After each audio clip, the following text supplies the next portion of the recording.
Hi everyone, this is Selvi. Today's interview question is: what are the steps we perform after a negative outcome of a spike? We discussed about spike in our previous episodes, and we also know that a spike outcome can be positive or negative. We already talked about what are the steps that we perform when we have a positive outcome from a spike. Same way, we also have an option: there is a negative outcome. So today we are going to talk about what are the steps that we follow or perform after we get to know that the spike outcome is negative. All right. So we planned a spike in a sprint.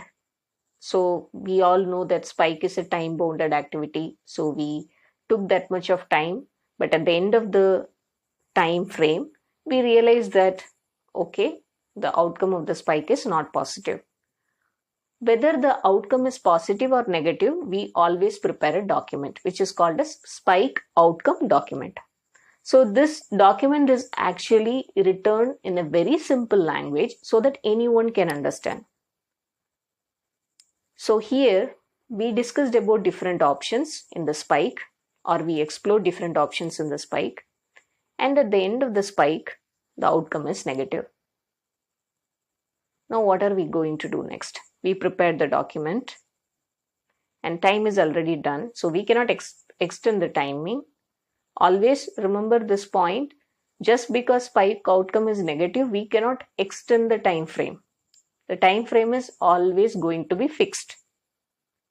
And also remember, anytime we won't estimate a spike, we always frame a time for a spike.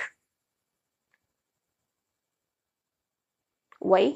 We discussed about this, but I'm just going to add that as a small point so that you'll be able to correlate the topic. Spike is a topic which is used for exploration, which is used to perform feasibility study. When you have multiple options, you want to figure out which is the best option, you can use a spike. When you don't know whether it is going to work or not, you have lot of uncertainties, you want to start somewhere to remove uncertainties and come with some level of solution or a prototype, then you go for a spike. So when we don't know the exact picture, how are we going to even estimate it? But somewhere we need to start. That's where we use the concept called time framing, not estimation, time framing. We time frame this activity for a week. So whether we complete it or not, it doesn't matter. We set a boundary: hey, this is the scope I'm going to cover as part of the spike, and the time frame is going to be a week. So at the end of the week, whether we complete it or not, we stop there and we prepare the document, which is called as the spike outcome document. Now in our case, we tried multiple options, but none of the option helped us. We are not in a situation where we have really a solution to proceed.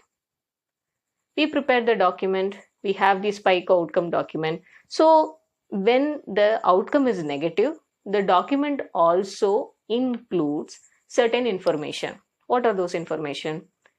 When writing the document, author adds some more topics like, hey, these are the topics I did, and these are the exploration options we perform, and this is the result we got, and this result is not in a helpful solution state for us, so we will not be able to implement this. But when exploring these options, I also realized that these are the other options that still we can think of. Any kind of obstacle for exploring those options, if any, the author is going to add that. For example, you have some more options, okay? Let's say, for example, you have an option that you have identified for search with pagination, or displaying the search result. You tried already pagination, you tried lazy loading, and you are feeling that your technology stack is not supporting those options. So what are the options that you are going to provide? Hey, anyway, in the upcoming sprint, upcoming quarter, we have a roadmap where we are going to move to the latest technology stack. So in that particular period of time, definitely we can try out these options, which definitely will be feasible at that point of time. So this is something author can suggest. Or there is also an option. This time we tried option A, option B, but those two options are not really helping us. But when exploring these options, I realized there is one more option, which is option C. So I am adding that option here, which we can definitely look for in the upcoming sprints as an exploration topic. So what are we trying to understand here? Even though the document is stating that the spike outcome is negative, still author is trying to add the points that what he or she learned during this spike exploration period. Maybe additional options, or maybe when it is feasible, or what is the blocker as of now. All these things are going to be added. Now we got this document. What is the next step? Next step is, as a team in the backlog refinement meeting, we are going to discuss about this. We are going to talk about this. First thing is whether still it is a priority topic or not. That is the first question from the team to the product owner. Hey, like we explored, but like the spike outcome is negative. You still feel that the topic is priority, that we need to explore some more options or not? If the topic is still of priority, then team is going to go through this document with the options what the author has suggested. Author can also explain, hey, these are the things I have done technically, what are the things I have actually tried during this exploration period, and what I felt was these options may be helpful for us. Everything author is explaining in the refinement session. Now one another person is going to say that, hey, like when you are explaining this option C, I'm also thinking like option D, which is something like this and this. Oh yeah, now team is saying yes. So we have now two more options to still explore. Yes, option A and option B are not the feasible thing, but still we have option C and D now. Now, what is the priority of this spike? We need one more spike, right? Now, product owner is going to say, hey, like maybe not in the upcoming sprint, which is the immediate sprint, which is going to happen next week, starting next week, because I planned something more. And I realized that this also needs some more understanding that I need to take, like what are these options and whether we have the possibility to do it now. I will also just go through with the help of our technical architect. So give me some time, and I feel let's not plan it in the upcoming sprint. This is one option. The second option is, hey, this topic is very, very important, and I'm already taking time from our stakeholders and explaining the situation. So it's very important. So we need to pick this up in the upcoming sprint itself, which is going to start next week. And we need to come up with some option. What is the feasible one?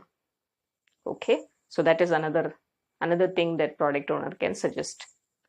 So when the spike outcome is negative, with the help of the document, we are also explaining what we can do next as an author. Now, that document is also getting discussed as part of the refinement session. Whenever it happens after this sprint, or maybe the first week of the sprint, we have in the second week only backlog refinement session. After discussing with product owner, Scrum Master is bringing this topic, adding this topic in the agenda because of the priority. If it holds a priority, product owner is asking, hey team, please let's go ahead and do this as a spike in the upcoming sprint. If we can still hold, or product owner is thinking that product owner needs to get some more information from technical architect, or maybe want to clarify something more, maybe we can also hold it for one more sprint and pick it up in the next sprint, not the immediate sprint. And in the backlog refinement session, from the team side, the author is explaining the options, what he or she had identified as extra options, and maybe team also, if they have something more, they will also add it.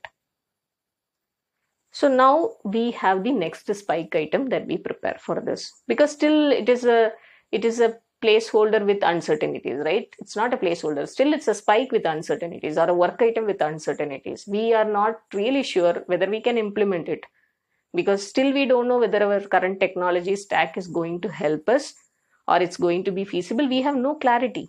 So somewhere we need to again start. That starting point is again a spike. So now, depends on the priority, product owner plans whether it is going to be in the upcoming sprint or it is going to stay in the product backlog, and which will be picked up later. So, in a nutshell, whenever a spike outcome is negative, we are not going to extend the time frame of the spike. No, till it becomes positive, we will not extend the time frame. We prepare the document stating that the spike outcome is negative.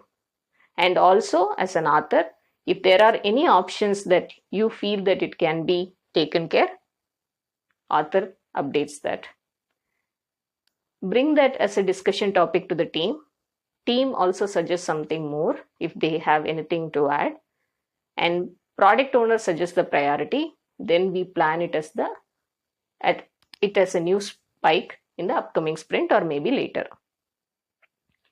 What if, one more point, what if actually the spike outcome is clearly saying, hey, no, as of now, we cannot do anything because we have a blocker, or this particular functionality cannot be taken in this way because our technology stack is not going to allow.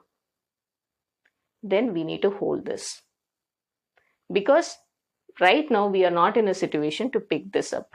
Maybe once we move to the new technology stack, which is also in our roadmap, then there is a high possibility that we will be able to pick this up in the future. But with today's situation, we cannot do it because our technology stack is not allowing. So again, if there are options, we proceed based on the priority. If no options, we put this information in our product backlog and we will wait for the right time to pick it up in future. I think this episode is helpful to you all in understanding the steps we perform after getting to know the spike outcome is negative.